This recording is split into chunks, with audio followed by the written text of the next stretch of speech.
à l'État congolais pour pouvoir mécaniser l'agriculture comme on le fait aux États-Unis d'Amérique, ainsi de suite? Faut-il signer des accords, par exemple, avec la Chine, les États-Unis d'Amérique ou d'autres pays, la France, pour nous, avoir des matériels afin d'investir dans l'agriculture, comme ça s'est fait avec le contrat chinois-congolais par rapport aux minerais, infrastructures? Est-ce que l'on peut aussi le faire dans le domaine de l'agriculture? Ah ouais, merci beaucoup pour la question. C'est qu'on doit faire. Dernièrement, j'étais à la maison John Deere. Je crois qu'il y a une photo que j'ai envoyée sur le tracteur en couleur verte là. Nous pouvons signer des contrats avec des maisons comme ça. Nous avons des ambassades partout. Voilà. Alors, signer des contrats avec ces maisons-là, pour les amener au Congo, et puis former les techniciens. Parce qu'il ne suffit pas d'avoir le matériel. Et si ça tombait en panne, qui vont exister? Comme je dis, si les gens se mettent ensemble, par exemple, les maraîchers ensemble, parce que moi, j'ai l'option de spécialisation. Ça veut dire quoi? Si les gens qui produisent les maniocs se mettent ensemble, nous, par exemple, les agriculteurs ou les fermiers produisent les maniocs, nous avons notre association. Ceux qui produisent, par exemple, les maïs, ils ont leur association. Les maraîchers, leur association. Maintenant, ensemble, ils vont faire du poids pour pousser le gouvernement à ouvrir cette banque-là.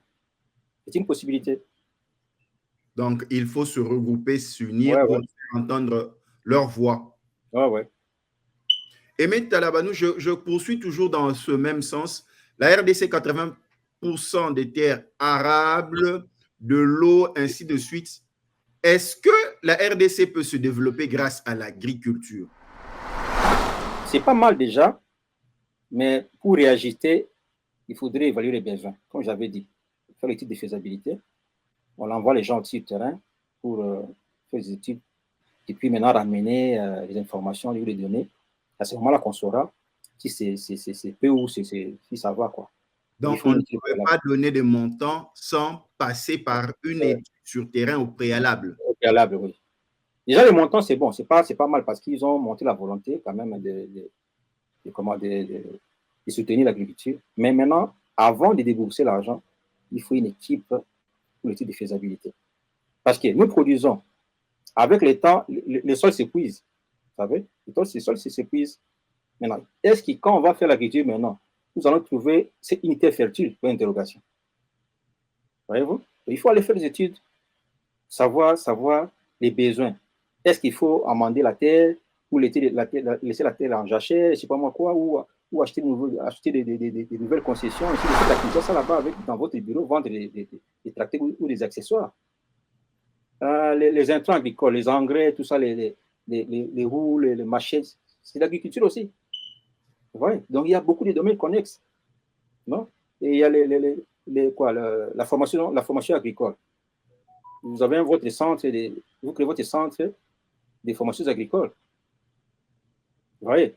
Pour former les gens à la culture maraîchère, former les gens à la culture des soja, ainsi de suite. C'est toujours l'agriculture.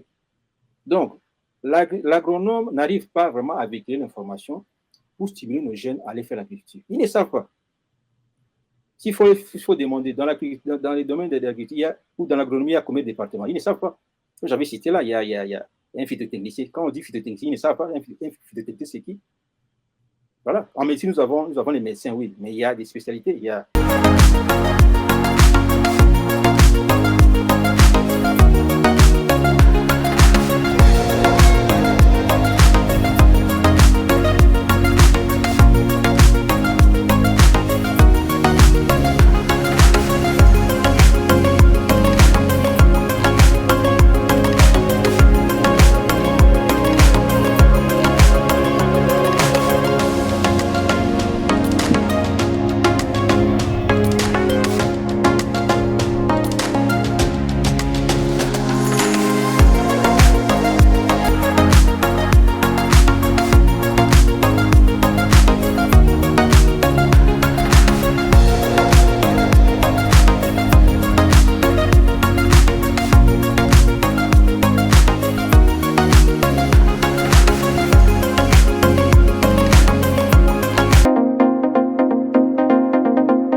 partout où vous nous suivez, soyez le bienvenu dans votre programme One Day, One Way dans Wangila Connect. Nous sommes très heureux de recevoir pour vous l'ingénieur agronome établi aux États-Unis d'Amérique, Aimé Tanabanou, que nous saluons. Ingénieur Aimé Tanabanou, nous vous saluons. Bonjour, M. Saint-Foyen. Avec votre autorisation, si le public voudrait savoir qui est Aimé Tanabanou, un aperçu sur notre invité de ce soir.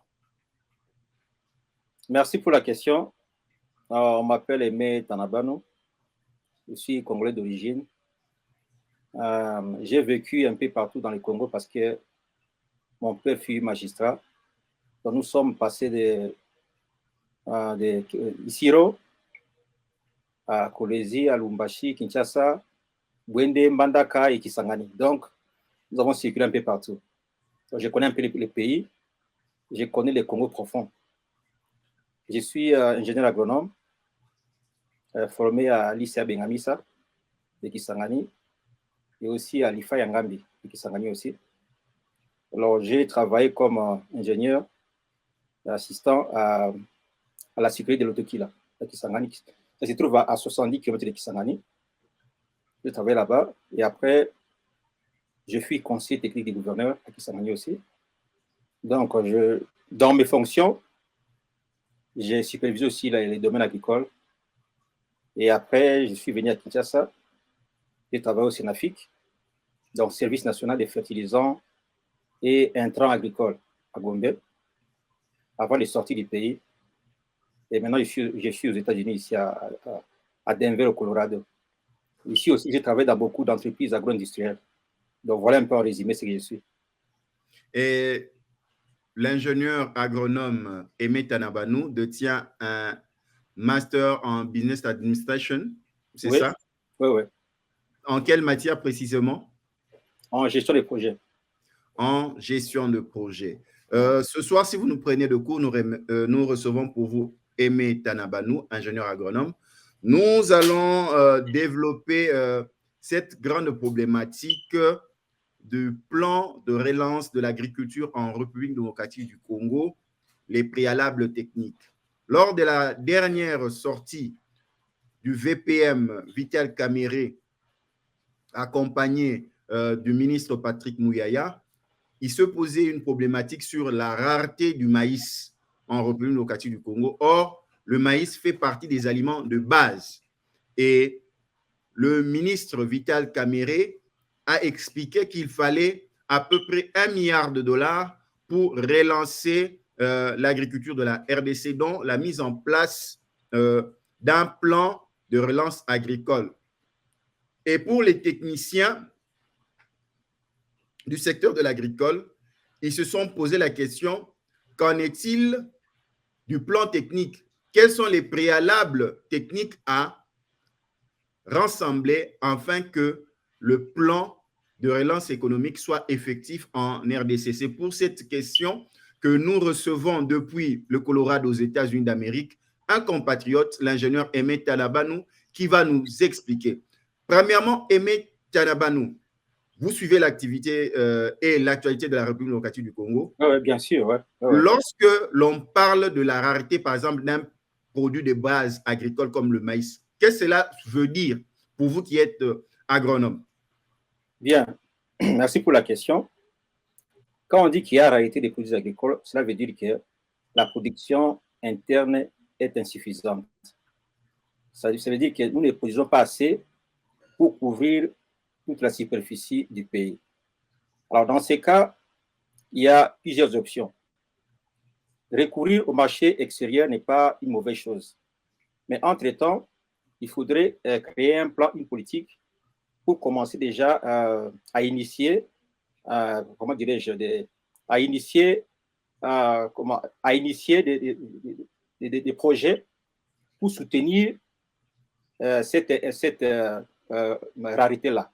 Vous voyez? Donc, nous achetons à l'extérieur, mais au même moment, nous créons un plan, par exemple, les 6 mois ou 12 mois, pour pallier à la situation après la rupture de la stock, après la rupture du stock. Donc, c'est un peu ça, comment la politique à adopter. Donc, acheter à l'extérieur, c'est pas mal, mais au même moment, commencer déjà à initier des projets avec des cultivateurs locaux ou des fermiers locaux pour pallier à la situation après un temps. Donc, il ne faut pas qu'on continue à acheter jusqu'à, je sais pas, à n'importe quel moment. Il faut acheter et stopper à un moment et commencer maintenant à fournir le marché local avec nos produits. Voilà. Merci beaucoup à Lauriane Bilonda qui nous suit depuis Dallas au Texas. Merci à Robier Tissomba qui nous suit depuis Kinshasa.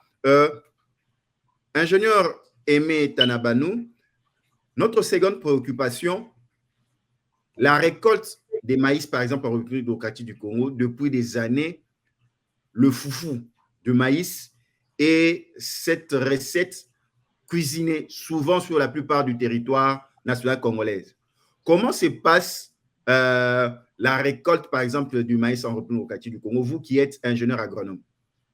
Mais jusque-là, nous utilisons des méthodes archaïques, parce que si vous allez dans d'autres pays, même de l'Afrique, ils ont des machines pour récolter comme les moissonneuses-batteuses et ainsi de suite. Mais jusque-là, nous autres, comme moi par exemple, je suis fermier aussi, au plateau du Bateke, mais quand je récolte, j'ai fait quoi? J'ai fait appel à la main-d'œuvre locale. Donc, c'est une récolte manuelle. Vous voyez?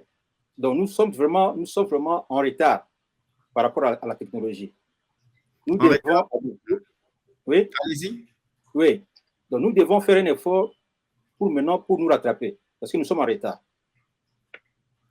Vous êtes fermier, comme vous le dites. Vous avez été formé en République démocratique du Congo. Vous êtes maintenant aux États-Unis. Est-ce qu'il fait beau vivre d'être fermier, d'être agriculteur en République démocratique du Congo?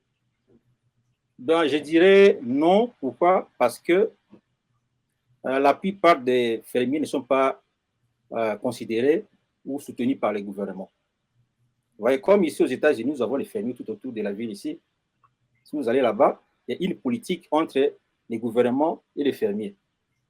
Ils ont ce qu'on appelle les subventions, ils sont assistés par des techniciens, ils ont accès aux semences améliorées, et ainsi de suite. Mais au Congo, c'est comme s'il y a un vide entre les fermiers et le gouvernement. Il y a quelques petits projets constitués, mais ce n'est pas suffisant. Vous êtes même fermier au Congo. Oui, oui. Comment ça se passe quand vous travaillez la terre, quand vous êtes agriculteur au Congo? Comment ça se passe? Bien, justement, vous devez recruter la main-d'œuvre locale. Et vous utilisez je sais pas, les houes, les machettes, donc les méthodes archaïques. Parce que même l'accès comment on appelle ça, comme au tracteur, ce n'est pas donné à tout le monde. Or, il devait avoir une politique de l'État.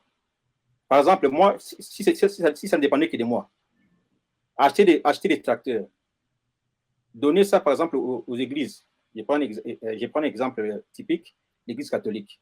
Vous confiez des tracteurs à l'église catholique. Maintenant, l'église catholique gère ces tracteurs-là pour les mettre à la disposition des fermiers. Vous voyez un peu? Moyennant un tout petit coût, un tout petit seulement. Mais si c'est un particulier qui amène ça et qui met ça à la disposition des fermiers, le coût est élevé et ce n'est pas tout le monde qui a des possibilités pour ça. Et voilà. Lorsque vous êtes fermier aux États-Unis, ça se passe comment, Aimé Tanabanou? Aux États-Unis, il y a une politique entre gouvernement et fermier. Vous allez, vous déposez votre plan, ou comment on appelle ça, votre plan, il y a un nom là, un terme là qui m'échappe là. Le business plan. Le business plan. Business plan, tout à fait. Business vous plan. Ça là-bas. Maintenant, ils vont prendre des connaissances de la situation ou de votre projet. Et après, vous allez vous concerter. Moi, je veux ça, j'ai besoin de semences, tout ça. Ils vous fournissent des semences. Vous signez des contrats. Bon, vous allez avoir les semences, les tracteurs, la main-d'œuvre et tout ça. Mais au retour, vous allez nous payer avec un petit pourcentage. C'est pourquoi ils évoluent vite. Vous voyez? Parce qu'ils sont vraiment, ils sont aidés. Vous voyez, ils sont aidés, ils sont stimulés. Et par contre, chez nous, ce n'est pas le cas. De partout où vous nous suivez, nous recevons pour vous Aimé Tanabanou, qui vit au Colorado à Denver. Il est fermier, ingénieur agricole. C'est un agriculteur il fait ce métier et au Congo, là où il a été formé en République démocratique du Congo, et il le fait aussi aux États-Unis d'Amérique.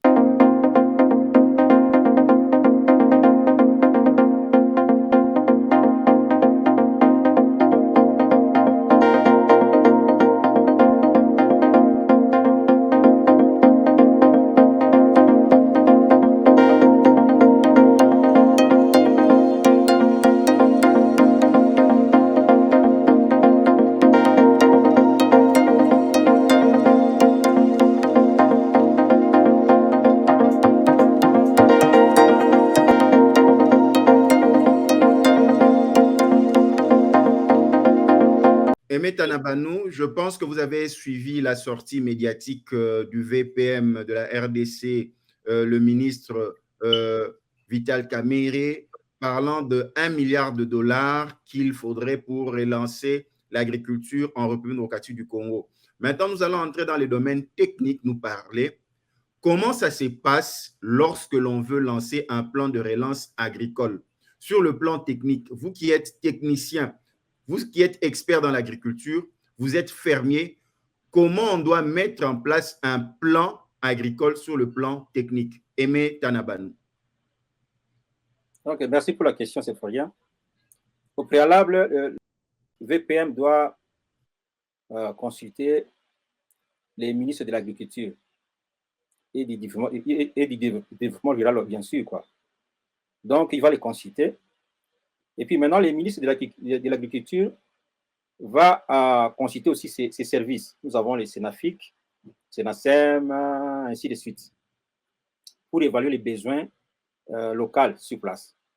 Bon, ils vont envoyer des agents sur le terrain pour voir les superficies à cultiver, les besoins des semences, les besoins des équipements, le nombre de la main-d'œuvre qu'il faut, l'état des routes pour l'évacuation des produits récoltés, les lieux de stockage, les points de vente, et aussi s'il y a des contrats avec des maisons, des compagnies ou des pays voisins, signer des contrats au préalable. Donc, ils vont faire ce travail-là d'abord, et puis ils vont faire ce qu'on appelle l'estimation du rendement. Parce que dans chaque chose, il faut estimer avant de produire. Alors, donc, c'est le premier travail qu'il doit faire. Deuxièmement, il y a un vide entre l'agriculteur et l'agronome. Parce que tout agriculteur n'est pas agronome. Parce que chez nous, on confond souvent, quand on fait son petit champ derrière la maison, on devient agronome. Non, ce n'est pas ça. On est cultivateur, agriculteur ou fermier. Mais l'agronome, c'est les scientifiques qui accompagnent maintenant les projets agricoles. Vous voyez un peu la différence. Donc, il y a un vide entre les cultivateurs et l'agronome. Je donne un exemple. Avant de cultiver, prenons l'exemple du maïs. Le maïs est une plante qui a ses besoins. Par exemple, je cite à la volée, zinc, manganèse, et ainsi de suite.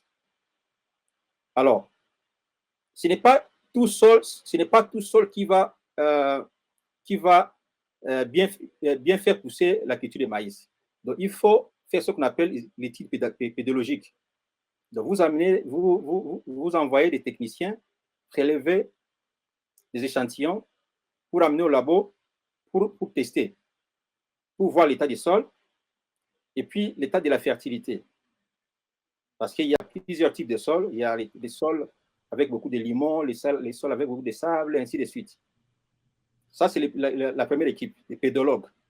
Parce qu'en agronomie, il y a beaucoup de divisions, il y a beaucoup de départements. Il y a la pédologie, il y a la phytotechnie, il y a la zootechnie, il y a la chimie et l'industrie agricole, et puis il y a l'économie agricole aussi.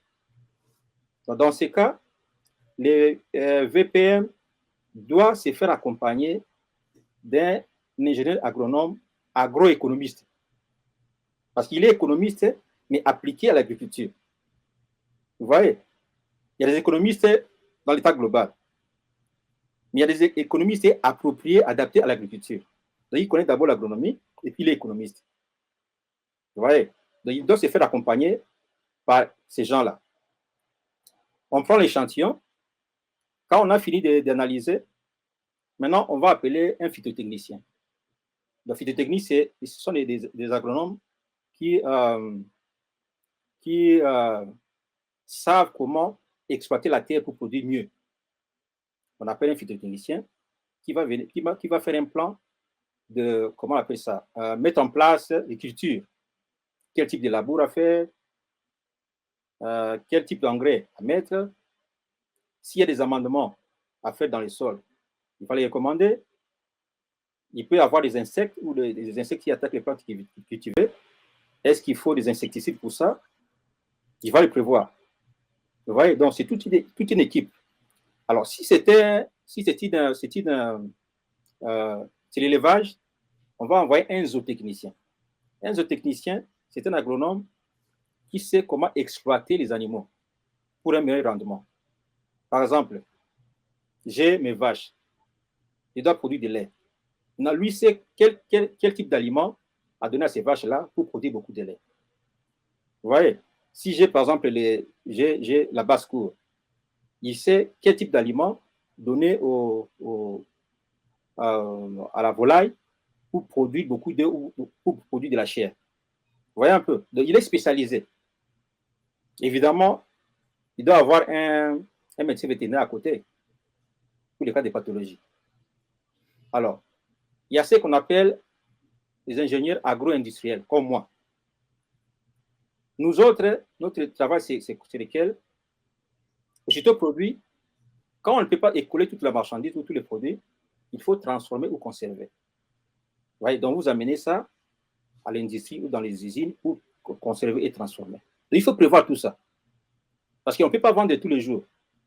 Il y a des jours où on arrive sur le marché, on ne vend pas. Qu'est-ce qu'il faut faire de ces produits-là? Soit il faut les transformer ou les conserver.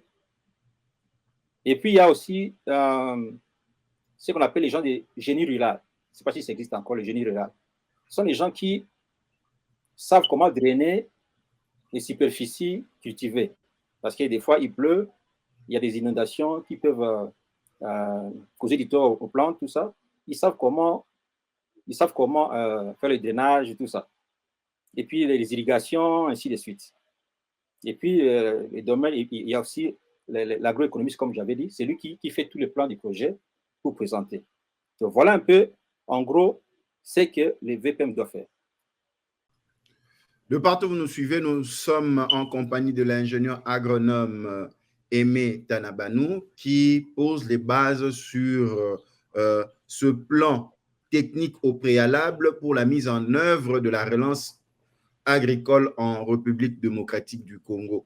Il y a une première question qui nous vient. Là, nous sommes au Congo central. De Matadi Andy nous dit ceci, si nous pouvons poser cette question. Il voudrait savoir, par exemple, comment développer l'agriculture en province lorsque ceux qui habitent la province ne veulent pas y rester? Très bonne question. Alors, comme j'avais tout à l'heure, il doit y avoir une politique dans toute chose. Il faut créer comment on appelle ça? Il faut mettre les milieux de telle façon que les gens peuvent vivre.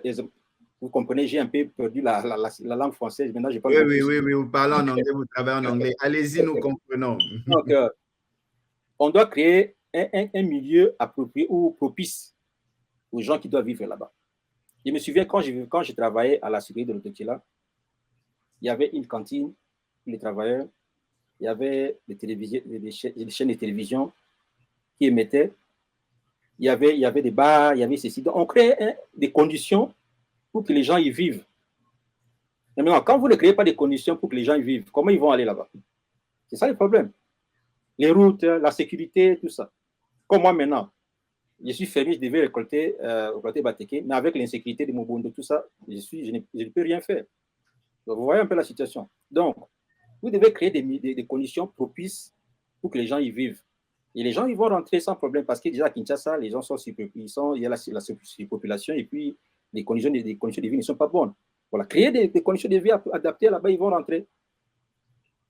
Nous avons Nicole qui est étudiante à l'UPEN Elle travaille aussi comme entrepreneur dans le domaine agricole. Elle, sa récolte, ce sont les tomates. Elle pose la question à vous qui êtes expert, comment développer l'entrepreneuriat agricole en République démocratique du Congo, donner cette vision aux entrepreneurs agricoles, vu qu'il n'y a pas de formation, il n'y a pas de centre, il n'y a pas d'université qui forme des entrepreneurs agricoles en République démocratique du Congo. Mais elle est là un don. C'est d'ailleurs là parmi mes projets. Je sais qu'il y a une faculté d'agronomie à Klinikin. Je sais qu'il y a une école agricole à Nsele, je crois, humanité agricole, et puis à Mbakana, je crois. Mais moi, ce que je veux faire, je compte faire des formations appropriées avec un certificat, si vous voulez. Parce qu'il y a des gens qui ne sont pas prêts à aller à l'université, passer 5 ans, suivre tout le cursus pour être ingénieur, ou 3 ans, ici supérieur, ou voilà. Donc, je pense par exemple la culture des tomates.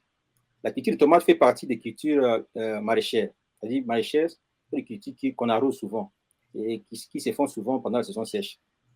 Voyez-vous? Alors, je vais donner une formation appropriée. Vous voulez faire la culture maraîchère? Je conçois un programme pour vous apprendre comment produire votre tomate. Et ça va être en classe ou en ligne, quoi, online. Voilà, je compte faire ça vraiment pour aider les gens. Voyez-vous? Donc, elle n'a qu'à se former en ligne si elle veut, et puis trouver un centre, je ne sais pas s'il y en a déjà à Kinshasa, je ne sais pas, et se former uniquement dans le domaine des cultures maraîchères. Voilà. Il y a une autre question là qui nous vient de Kinshasa. Là, nous avons Rudy. Rudy pose sa question. Il dit ceci. Sa mère l'a élevé. Excusez-moi parce que je suis obligé de voir l'autre écran, là où il y a le moniteur. Ma mère m'a élevé. Elle était femme maraîchère. Elle vendait les ndunda, tout ce que vous dites. Mais comment développer cette filière en République démocratique du Congo de tous ces mamans qui vendent les pondous, les ndunda, ainsi de suite? Tout ça, vous voyez, quand on dit ceci, seul on va vite, mais ensemble on va loin. Parce que ces mamans-là sont à l'état dispersé. Il faudrait qu'il y ait quelqu'un qui puisse les mettre ensemble. Ouais, par exemple, l'association des mamans vendeuses de pondous ou l'association des mamans qui font les bits écoutés. Un exemple. Elles vont créer une structure. Voyez-vous? En créant une structure, vous allez vous passer dans toutes les instances, c'est pas moi, au bureau comment on appelle, du quartier, chez les bourgmestres, ainsi de suite. Vous rendez ça officiel. À ce moment-là, vous pouvez avoir accès à beaucoup de choses en étant seul. Alors moi, je suis là, je suis disposé, je peux... ça dépend d'où d'elle. Si elle veut, elles peuvent me contacter. Je peux les orienter sur ce qu'il faut faire. Voilà. De partout où vous nous suivez, nous sommes dans One Day, One Way, où nous recevons pour vous Aimé Tanabano pour toutes vos questions. Elles sont les bienvenues. Nous allons les envoyer auprès de notre intervenant, qui est lui-même fermier en République démocratique du Congo et fermier aux États-Unis d'Amérique, à Colorado, plus précisément à Denver.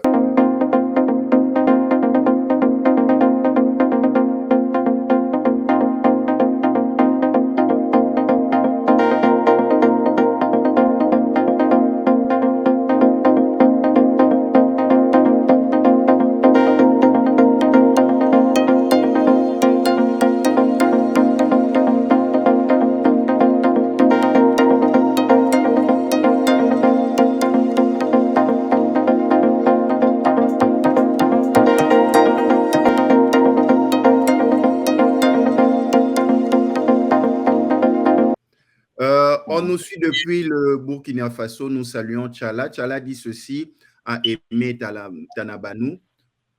Comment inciter l'État congolais à mettre en œuvre une banque agricole comme ça se fait en Afrique de l'Ouest? Mais cette banque-là existait depuis à l'époque de Mobutu, ça existait. Seulement, bon, ça a été mal géré et puis on a fermé les portes. Donc, ça existait déjà. Ça existait.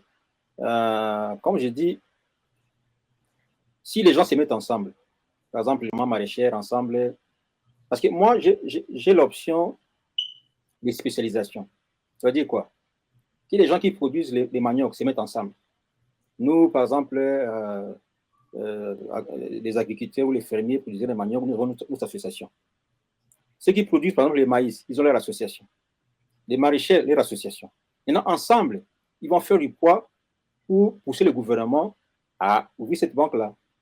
C'est une possibilité. Donc, il faut se regrouper, s'unir Ouais, pour ouais. faire entendre leur voix. Ouais, ouais. Aimé Talabanou, je poursuis toujours dans ce même sens. La RDC, 80% des terres arables, de l'eau, ainsi de suite. Est-ce que la RDC peut se développer grâce à l'agriculture? Bien sûr que oui. Bien affirmatif. Comment Ça, cela? une bonne politique agricole. Ça veut Une dire bonne quoi? politique agricole passe par quoi? Comme l'avait dit, il y avait un frère qui avait passé l'émission quelques temps après, M. Lambala, je crois. Donc, il faut voir ceux qui ont de l'expérience sur le terrain d'abord. Vous voyez, ceux qui produisent déjà. Parce que même ici aux États-Unis, quand vous n'avez pas encore produit, on ne vous donne rien. Donc, vous Okay. devez aller sur le terrain, faire, refaire, échouer, vous relever, échouer, encore vous relever. Vous avez l'expérience. Maintenant, vous avez l'expertise. À ce moment-là, on peut vous soutenir. Mais quand on donne l'argent aux gens qui n'ont rien fait, qui vont aller sur le terrain et échouer, vous voyez que l'argent sera perdu. Moi-même, là, j'ai échoué combien de fois sur le terrain à Mbakana, avant maintenant de me relever. Vous voyez, parce que la théorie et la pratique, c'est deux choses différentes. Donc, il faut avoir la théorie et aller sur le terrain, exercer. C'est comme vous, journalistes, vous pouvez apprendre à la faculté, mais il faut passer à la télévision, il faut passer dans les réseaux sociaux pour vous exprimer. Voyez-vous? Donc, la politique agricole, une bonne politique agricole. Donc, regrouper les gens et maintenant, parce que le ministère de l'Agriculture a un grand travail à faire. Un grand travail à faire. Si ça ne dépendait que de moi, on devait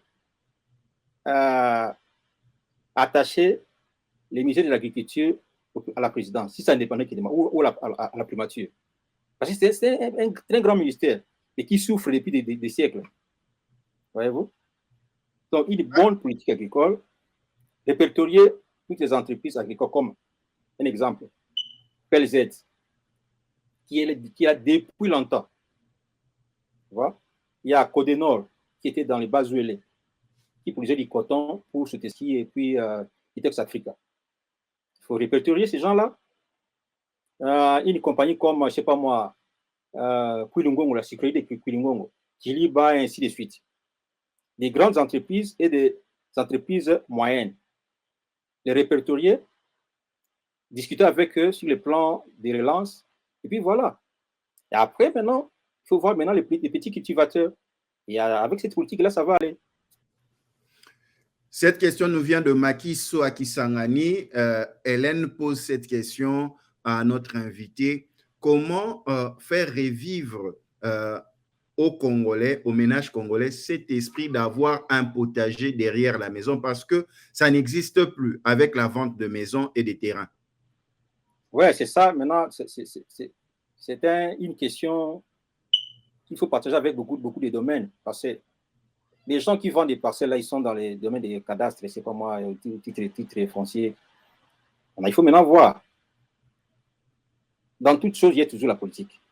Moi, je me souviens, quand j'étais chez mon père, il y avait toujours l'espace derrière la maison. Alors moi, je disais, comme je suis agronome, j'ai fait ma contribution. J'avais des tomates. Ma mère n'achetait jamais des tomates au marché. Jamais des huîtres, jamais des aubergines et des céleri. Je faisais ça derrière la maison parce que j'avais l'espace. Mais aujourd'hui, je ne sais pas, avec les parcelles de demi là, c'est difficile. Mais il y a ce qu'on appelle aussi l'agriculture en ville. Ça existe. Mais il faut trouver l'espace. Comme c'était en face de l'IEC Kinshasa. Vous savez, à l'époque, il y avait des maraîchers là, mais je ne sais pas moi s'ils ont été dégueulés comment. La parcelle a été vendue. Voilà. C'est juste un petit bureau qui reste là sur le boulevard 24. C'est ça le problème. Donc, il y a un problème. Il y a un grand complexe qui a été construit là. Ce complexe, ceux qui habitaient du côté de Royal, ceux qui habitaient au centre-ville venaient là, soit jouer au foot, soit acheter les pondos, les matembele. C'est ça le problème. On vend tout. Alors, qu'est-ce qu'il faut faire? Il faut, c'est toujours dans, c'est une politique déjà, une politique toujours la politique. Alors on va même, ou peut-être on va laisser les trucs de demi-demi. Donc il faut suggérer ça. Avoir une parcelle avec un espace derrière pour faire les potagers. Maintenant, bon, et puis ça dépend aussi des terres, parce qu'à Kinshasa, il y a beaucoup de sable aussi, comme il y a des sables partout, on ne sait pas bien faire l'agriculture. Donc ça dépend aussi de l'environnement. Cette question nous vient de Kananga. Il y a Marceline qui dit ceci. Comment faire pour relancer le domaine de l'entrepreneuriat congolais? Parce qu'aujourd'hui, dans les supermarchés, les Chinois, les Indiens, les Indo-Pakistanais vendent les produits vivriers aux Congolais tels que les légumes. Est-ce qu'il n'est pas temps que les entrepreneurs congolais qui ont de l'argent puissent avoir la conscience de se lancer aussi dans ce marché? Oui, tout à fait. Donc, c'est un problème de palier. Avoir les Chinois ou les Pakistanais chez nous, ce n'est pas mauvais, parce qu'ils contribuent quand même à l'économie du pays. Mais nous souhaiterons qu'ils soient des grossistes, selon moi. Ils soient des grossistes, mais comment la vente en détail, qu'on laisse ça pour Mais si lui-même, le Congolais, ne vend pas en détail, il ne vend pas dans les supermarchés aujourd'hui, à Kinshasa, dans les grandes villes de la République démocratique du Congo, beaucoup veulent aller acheter dans les supermarchés. Et là, quand vous entrez, on vous met dans un sachet plastique bien présenté du piment pilé ou du piment non pilé, des épinards, des légumes, matembelebi, tektekou. À qui la faute? À nous-mêmes aussi, mais aussi aux dirigeants. Parce que c'est eux qui doivent donner un coup de pouce. Comme j'avais dit là, vous êtes en association. Par exemple, les mamans des Pilipili. On vous fait former. On vous envoie un formateur. Voilà, vous produisez des Pilipili, c'est bon. Mais il faut penser aussi à transformer. Et comment transformer? On vous forme aussi comment transformer. Et puis comment faire l'emballage. On vous forme à faire l'emballage. Et maintenant, vous allez vendre mieux.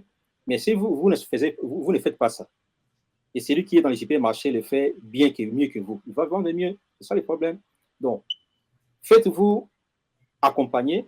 D'abord, être ensemble. Faites-vous accompagner. Et ensuite, cherchez des formations. Formations sur comment conserver les pilipili, comment mettre dans des emballages et comment vendre. Voilà, à ce moment-là, il y aura une compétition. Mais si vous vendez maintenant sur le sol, là où il y a la boue, il y a des mouches, vous comprenez? Aimé Tanabanou, comment ça se passe la prise en charge de l'agriculture par l'État américain aux États-Unis d'Amérique? Nous savons que les États-Unis étaient un État fédéral. Chaque État a sa manière de voir les choses. Mais par exemple, prenons le Colorado, là où vous êtes. Comment ça se passe? Bien, ici, comme je l'avais dit tantôt, vous avez votre espace parce qu'il y a des gens qui sont des héritiers, qui ont des hectares hérités de leurs parents. Vous avez ça. Et vous voulez faire l'agriculture. Vous faites votre business plan. Vous allez dans les ministères de l'agriculture et vous discutez avec les concernés, les dirigeants. Et puis, bon, voilà, vous montez ce que vous devez faire. Et ils vont venir faire l'étude de faisabilité, comme je l'avais dit tantôt, voir les sols, bon, parce qu'ici, il n'y a pas le problème des routes, donc c'est accessible à tout le monde. Alors maintenant, ils vont voir, ils vont étudier votre projet, et après, ils vont vous financer moyennant maintenant le paiement d'un petit pourcentage au retour. Ça se passe comme ça. Nous recevons pour vous l'ingénieur agronome Aimé Tanabanou. Nous allons passer maintenant à la problématique de la sécurité alimentaire, niveau de la production. C'est de cela qu'il s'agit parce qu'aujourd'hui, il y a la sonnette d'alarme qui a été posée. Dans le Kasaï, pas de maïs. Dans le Katanga, pas de maïs. L'État congolais était obligé de passer par la Zambie pour obtenir le maïs. Est-ce que ce qui nous arrive, qui arrive à la RDC dans le domaine agricole, ce n'est pas une largesse qui tire ses conséquences depuis une vingtaine d'années? Par exemple, il n'y a plus des hommes et des femmes d'affaires qui allaient acheter des camions et des camions de produits vivriers pour venir vendre dans des grandes villes? Aimé Tanaban. Bien, moi je pense que nous devons fouiller sur l'histoire. À l'époque belge, je pense que le Congo était un grenier à cette époque-là. Pourquoi nous ne devons pas suivre cet exemple-là? Parce qu'à l'époque, qu'est-ce que les Belges avaient fait? Ils avaient créé ce qu'on appelle des paysanats. Voyez-vous? Et comme j'avais dit tantôt, il y avait, si vous suivez, il y avait l'Office national des légumineuses qui ne produisait que des légumineuses. Les légumineuses, ça veut dire quoi? Ce sont des plantes qui sont dans la famille des haricots. De haricots, arachides, ainsi de suite.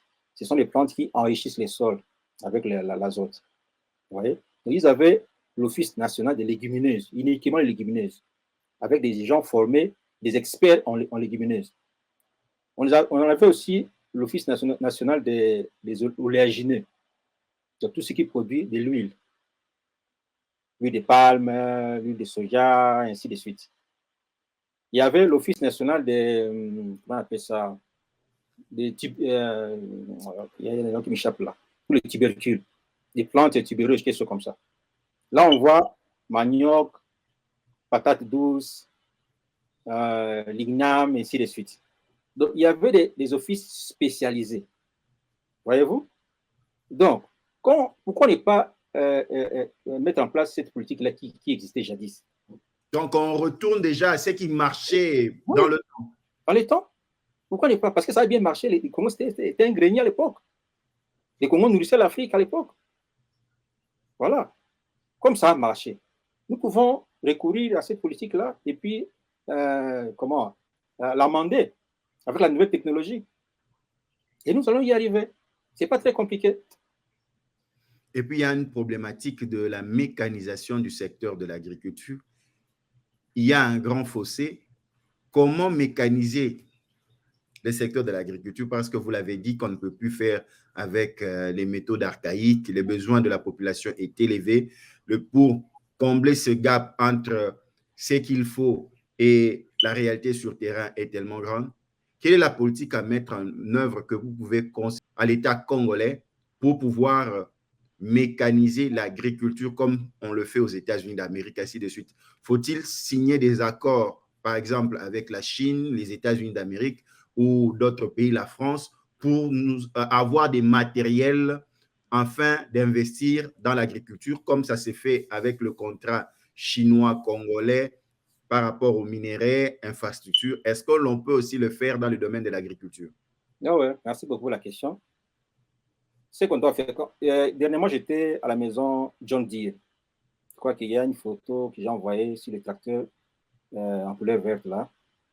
Nous pouvons signer des contrats avec des maisons comme ça. Nous avons des ambassades partout. Voilà. Alors, signer des contrats avec ces maisons-là pour les amener au Congo et puis former les techniciens. Parce qu'il ne suffit pas d'avoir le matériel. Et si ça tombait en panne, qui vont les réparer? Voyez-vous? Donc, faire un contrat où il y a deux options. Faire un contrat avec ces gens-là qui viennent nous amener des machines ou envoyer des gens être formés là-bas et amener des machines avec des pièces de rechange. Vous voyez? Parce que vers le plateau de Bateki, il y a beaucoup de tracteurs qui sont tombés en panne, mais on ne sait même pas les réparer parce que ça manque de pièces. Parce qu'il n'y a pas de maisons spécialisées au Congo pour subvenir aux besoins. Donc, signer des contrats avec ces maisons-là, les installer au Congo, former des gens et puis avoir les équipements, les accessoires. Je veux par exemple une charrue. J'achète.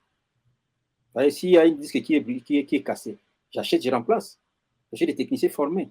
Si ça tombe en panne, j'appelle, il y a des techniciens qui viennent me réparer mon tracteur sur le terrain. Voilà. C'est cette politique-là.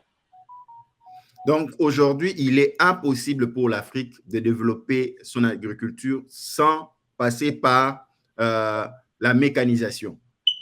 Oui, parce que quand on produit avec les moyens archaïques, ce sont des productions, je ne sais pas moi, insignifiantes. C'est pourquoi nous avons le problème pour le maïs maintenant. Nous avons les maïs au Congo, mais à quelle échelle? Et puis, il y a des gens qui produisent des maïs, mais qui ne savent pas les évacuer pour le problème des routes. Nous devons penser à tout cela. Voyez-vous? Mais à quoi servent les DAIPEN, les services nationaux, ainsi de suite? Bon, service national, et ils produisent. C'est un secteur Mais c'est insuffisant aussi. Si ça ne dépendait que de moi, il faut voir les services nationaux partout dans les provinces. Chaque chef-lieu, il faut installer un service national. Parce que rien que, je ne sais pas moi, c'est au Katanga, je crois. Oui, oui. Le Katanga, ça ne peut pas nourrir tout le Congo. Ouais, donc il faut si ça dépendait que de moi, chaque province, il va avoir un service national pour former ces gens-là, encadré par les agronomes, pour produire beaucoup. Ouais. Donc, nos productions, là, nous avons les productions, mais c'est vraiment c'est insignifiant. Parce que nous utilisons des méthodes rudimentaires, des méthodes archaïques. Est-ce que $1 milliard peut suffire à relancer l'agriculture? Bien, bon, le montant, c'est pas mal déjà, mais pour réajuster, il faudrait évaluer les besoins, comme j'avais dit. Faire l'étude de faisabilité. On envoie les gens au terrain pour faire des études et puis maintenant ramener les informations, les données. À ce moment-là qu'on saura si c'est peu ou si ça va, quoi.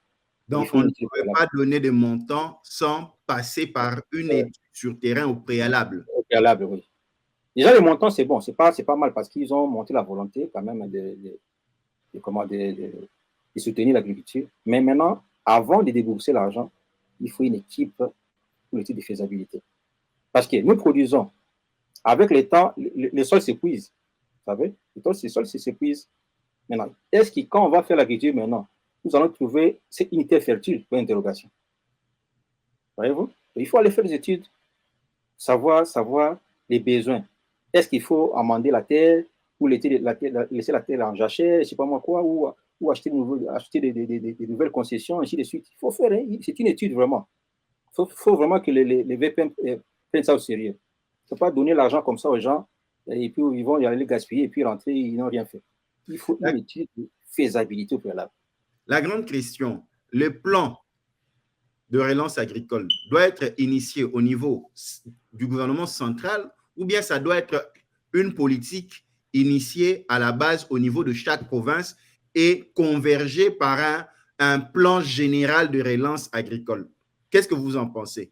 Dans tous les cas, c'est pas mal. Par le gouvernement ou par les fermiers, c'est pas mal. Parce que dans les provinces, chaque province, les 26 provinces, chacun fait son état de besoin par rapport à la relance économique de sa province.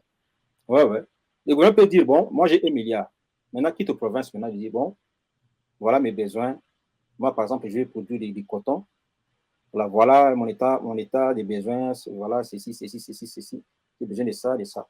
Ceux qui produisent des maïs vont aussi. Parce que moi, j'ai toujours opté pour la politique de spécialisation. Nous connaissons déjà que les Katanga produisent les maïs depuis longtemps. Et les Kassai aussi, je crois, produisent depuis longtemps. Ils ont l'expérience. Dans une cartographie géographique des produits agricoles. Voilà. Nous savons que l'Équateur produit les maniocs, les osaïs, ainsi de suite. Et puis, il ne faut pas oublier la pêcherie aussi, la pêche aussi. Donc, l'élevage, la pisciculture et l'élevage. L'élevage. Nous savons que le Bas-Congo avait excellé dans l'élevage des bovins à l'époque, et les Kivu, le Nord Kivu, Sud Kivu. Et la culture des haricots au Nord Kivu. Nous savons déjà. Donc, ils ont l'expertise déjà. Ils ne vont pas aller chercher à gauche, à droite pour produire ces produits-là. Voyez-vous? Donc, nous devons maintenant voir avec eux qu'est-ce que nous devons faire. Et puis après, par la suite, voir, et puis, bon, il y a évidemment, on ne peut pas nous dire, nous pouvons pas nous dire que, comme ces gens-là qu'on disait avant, les marchés est saturé, il n'y a plus moyen qu'on fasse entrer d'autres personnes. Non. On voit ces gens-là auparavant, et puis après, on va voir les autres aussi, pour les faire accompagner. Et puis j'insiste aussi sur la relance de l'INERA. L'INERA, voilà. C'est très important. Pourquoi? À quoi ça sert l'INERA? Les téléspectateurs qui nous suivent maintenant. C'est l'Institut national d'études et de recherches agronomiques. Je m'explique. Nous avons une variété de manioc, par exemple. La variété A. Alors, quand on a fait des recherches, nous avons mis ça à la disposition des fermiers ou des cultivateurs. Alors, cette variété-là produit, par exemple, 10 tonnes à l'hectare. Donc, on va décrocher des maniocs de 2 mètres, de 3 mètres, je ne sais pas moi comment. Mais avec le temps, parce que quand on récolte, on utilise la même souche ou le même bouture pour replanter, ça dégénère avec le temps. Vous voyez? Donc, après 5 ans, ça sera plus 10 tonnes à l'hectare, ça sera par exemple 3 ou 4. Donc, il faut un centre de recherche pour ramener une autre variété sur le terrain. C'est ça vraiment le rôle des recherches agronomiques. Parce que vous devez produire beaucoup pour nourrir toutes les bouches. Parce que la population va en augmentant. Mais il faudra aussi que la production puisse augmenter pour nourrir ces bouches-là. Alors, depuis un certain temps, moi j'étais à l'INERA en Gambie en 89, je crois, pour faire un stage. Déjà à l'époque, c'était déjà, je sais pas, c'était foutu. Mais j'ai appris quelque part que ça a été financé. Je crois que ça, c'est une bonne chose. Donc, nous devons avoir un centre de recherche pour soutenir tous ces projets agricoles. Parce que ce sont eux qui nous donnent des variétés. C'est comme ici aux États-Unis, c'est partout. Il y a des centres de recherche, les semences, par exemple. Les semences, ce n'est pas tout le monde qui peut aller prendre des semences n'importe où. Vous devez aller dans un centre spécialisé pour acheter vos semences. Sinon, votre production ne sera pas grande. Voilà. Eux, ils utilisent l'échantillon de chaque terre en République démocratique du Congo. Donc, il faut travailler comme ça, dans cette règle-là, dans cet ordre-là. Nous prenons déjà la dernière ligne droite de notre émission. Nous allons encore poser quelques questions.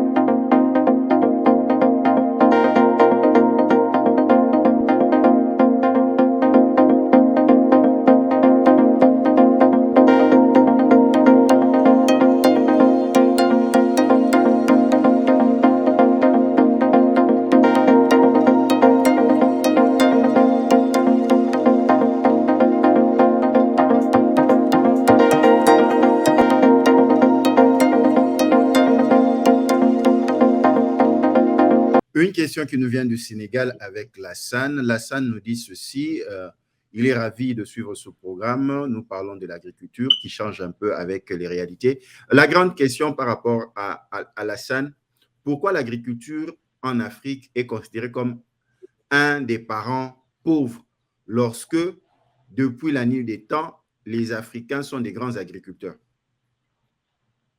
Oui, c'est parce que, comme j'avais dit tout à l'heure, l'agriculteur est délaissé. C'est-à-dire il faut donner de la valeur à l'agriculture. Comment? En commençant d'abord par nous-mêmes, les agronomes. Je vois, il y a des rares émissions qui parlent de l'agronomie ou de l'agriculture au Congo. Il n'y en a pas beaucoup. Il y a la musique, la musique, c'est bien aussi. Mais il faut beaucoup d'émissions, des émissions sur l'agriculture. Comment stimuler nos jeunes à aller apprendre l'agronomie ou à se faire former? Et puis, on montre souvent des cultivateurs ou des agriculteurs avec des habits sales, déchirés, tout ça. Donc, il faut changer la méthode. Habillez-vous bien. Bon, vous avez des t-shirts en bien, vous habillez bien. Et ça reflète l'image d'un agriculteur moderne. Voyez-vous? Donc, c'est un problème comme je disais, une bonne politique sur ça. Donc, moi, par exemple, quand je viendrai au Congo, si je pars au champ avec mon équipe, il faut qu'ils soient bien habillés. Pas chic, pourquoi m'aller dans une fête, mais quand même mais propre. Tout ça. Parce que ça reflète l'image de l'agriculteur. Mais souvent, on nous montre un paysan ou un agriculteur avec des habits en lambeaux, pieds nus, maigrichons, sales.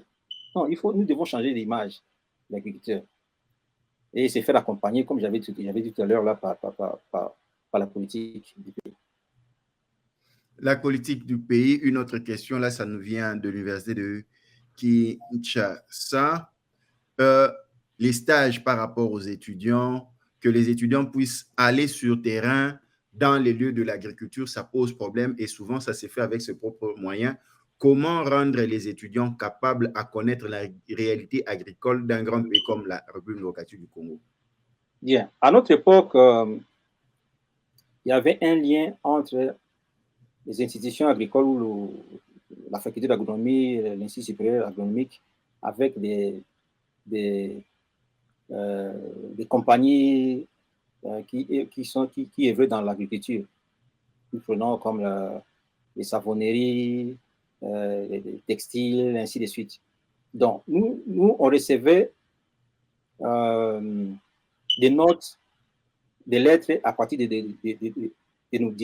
notre DG ou notre directeur pour aller faire des stages. Vous voyez, parce qu'il y avait beaucoup de compagnies à l'époque. Maintenant, je ne sais pas, ça fait quand même longtemps que j'ai quitté le Congo.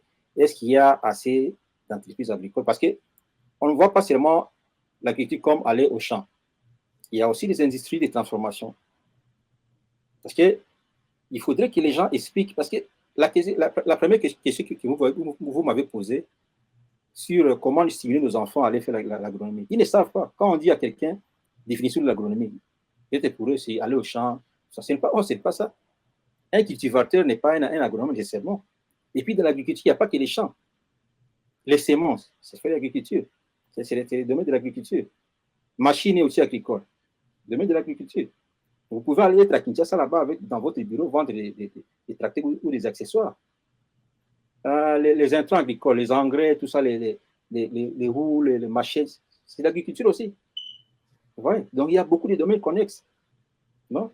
Et il y a la formation agricole. Vous avez votre centre, vous créez votre centre de formation agricole. Vous voyez? Pour former les gens à la culture maraîchère, former les gens à la culture des soja, ainsi de suite. C'est là toujours l'agriculture. Donc, l'agronome n'arrive pas vraiment à véhiculer l'information pour stimuler nos jeunes à aller faire l'agriculture. Ils ne savent pas. Il faut demander dans les domaines de l'agriculture ou dans l'agronomie, il y a combien de départements? Ils ne savent pas. J'avais cité là, il y a un phytotechnicien. Quand on dit phytotechnicien, ils ne savent pas. Un phytotechnicien, c'est qui? Voilà. En médecine, nous avons les médecins, oui, mais il y a des spécialités. Il y a des chirurgiens, des gynécologues, ainsi de suite. C'est la même chose dans l'agronomie.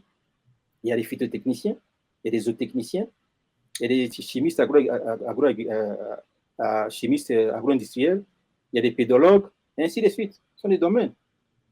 Donc, il faut vraiment véhiculer l'information, faire beaucoup d'émissions pour stimuler nos jeunes à aller faire l'agronomie.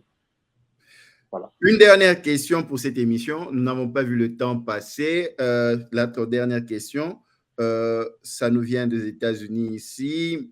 Monsieur Aimé est-il prêt à rentrer au pays pour apporter sa touche? Et oui. Il y a encore cette autre question. Comment motiver d'autres agronomes de votre niveau qui sont à l'étranger à revenir pour contribuer au développement de la RDC sur le plan agricole, même pas dans le gouvernement, mais initier leur propre projet? Bien. Moi, là, je ne me prépare pour venir au Congo. Peut-être, je ne sais pas moi, d'ici là, je serai au Congo. Je suis déjà en action sur le plateau de Batéké. Donc, ça fait 3 ans que je suis là. Je vais dans le plateau de Batéké. J'ai 10 hectares et je me bats avec ça. Alors, comment stimuler les autres agronomes? D'abord, nous devons nous regrouper, mais parce que je sais qu'il y a des associations des agronomes au Congo. À Kinshasa, il y en a. Ils sont là. Mais ils doivent seulement changer de stratégie.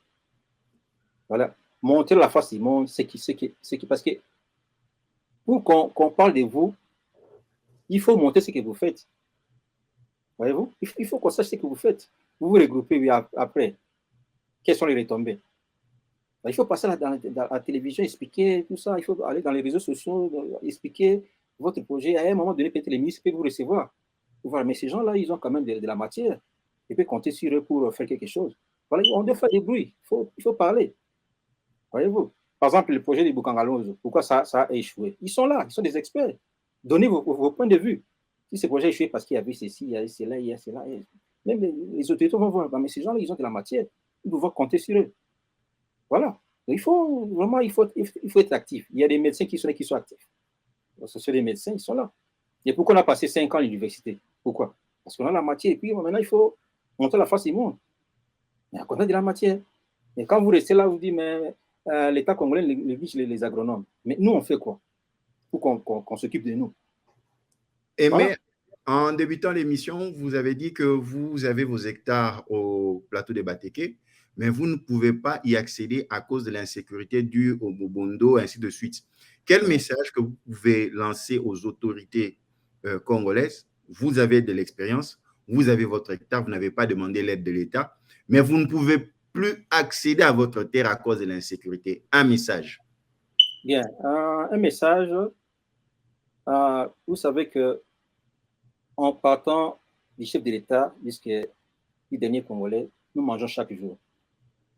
Alors, pour manger, la nourriture sort de loin. Ça peut sortir du plateau de Bateke, au Bas-Congo, je ne sais pas moi, Kisangani, en Bandaka, et ainsi de suite. Alors, ces gens qui travaillent la terre doivent être sécurisés. S'il vous plaît, moi, je souhaiterais assez qu'on envoie une autorité municipale, ou je ne sais pas moi, le gouverneur de la ville ou le bourgmestre, le commandant de la police, un agent de la sécurité, pour aller regrouper ces gens-là, mettre ensemble, quel est le problème, et puis voilà, régler le problème. S'il y avait un problème, qu'on les règle. Qu'on les règle. Et puis après, vraiment, les gens vont commencer à travailler librement et calmement. Ils vont produire pour la ville. Mais si ça continue comme ça, la vie sera asphyxiée. Il n'y aura plus à manger. Et puis voilà, nous allons tous pleurer. Donc, il est temps que notre État puisse vraiment parler à ces gens-là, à nos frères. Nous sommes tous des frères. S'il y avait un conflit, ça se passe, il y a des conflits qui arrivent, il faut savoir les régler. Qu'on règle ces conflits-là, et puis voilà, tout va aller. Bon. Aimé Tanabanou, un dernier mot pour mettre un terme à ce programme. Je sais que ça ne sera pas une dernière fois que vous venez parmi nous. Bien, en tout cas, merci pour m'avoir accordé cette émission, et que les gens puissent entendre ma voix et puis ce que j'ai à partager avec la population de mon pays. Bien qu'étant aux États-Unis, mais j'ai mon cordon ombilical au Congo, quand je suis congolais. Et puis, je dois quand même ajouter quelque chose pour bâtir mon pays. Donc, je suis là, je suis disposé. Chaque fois qu'il y aura nécessité, donc contactez-moi. Et même le gouvernement, c'est pas moi, le gouvernement ou d'autres personnes qui veulent me contacter, je suis là à leur disposition. Tous ceux qui sont à Kinshasa, qui veulent me contacter, j'ai mon partenaire aussi qui est là, M. Magloire Ngolo, qui est sur place là. Donc, si vous souhaitez vraiment un service, contactez-moi, je vais les contacter, il sera à votre service. Et puis, la dernière chose, je vais rendre hommage au professeur Bangakia, qui n'est plus, c'est lui qui m'a inscrit en agronomie. Donc, je ne peux pas passer comme ça. Professeur Bangakia, oui. Merci. Tous nos hommages. De partout où nous avez suivis, nous avons reçu pour vous l'ingénieur Aimé Tanabanou. Il vit au Colorado, à Denver, aux États-Unis d'Amérique. Qui est-il? C'est un ingénieur agronome orienté aux industries agricoles, transformation et conservation. Il a passé aussi sa grande partie de vie au Congo, en République démocratique du Congo. Son père, à qui nous rendons hommage, le magistrat Tanabanou, qui n'est plus, a permis à ses enfants de connaître le Congo profond. Et son fils, Aimé Tanabanou, ingénieur agronome, était à l'ISA Bengamisa à Kisangani, l'IFA à Yangambi. Il a travaillé à la sucrière de l'Otokila à Kisangani. Ensuite, conseiller technique du gouverneur de la province orientale à Kisangani toujours. Après, agent au Sénafic, service de fertilisants et intrants agricoles à Kinshasa. Actuellement, il est fermier et il possède une concession de 10 hectares à Kinzono au plateau de Bateke, sauf que avec cette problématique de l'insécurité, il ne peut pas accéder au plateau de Bateke et l'entreprise s'appelle AgriOne. Il vit actuellement aux États-Unis d'Amérique où il est entrepreneur dans la logistique livraison. Un grand merci d'être parmi nous et d'avoir répondu à notre invitation, l'ingénieur Aimé Tanabanou. Un grand merci de partout où vous nous avez suivis. Restez branchés à nos programmes. À la prochaine. Que Dieu vous bénisse.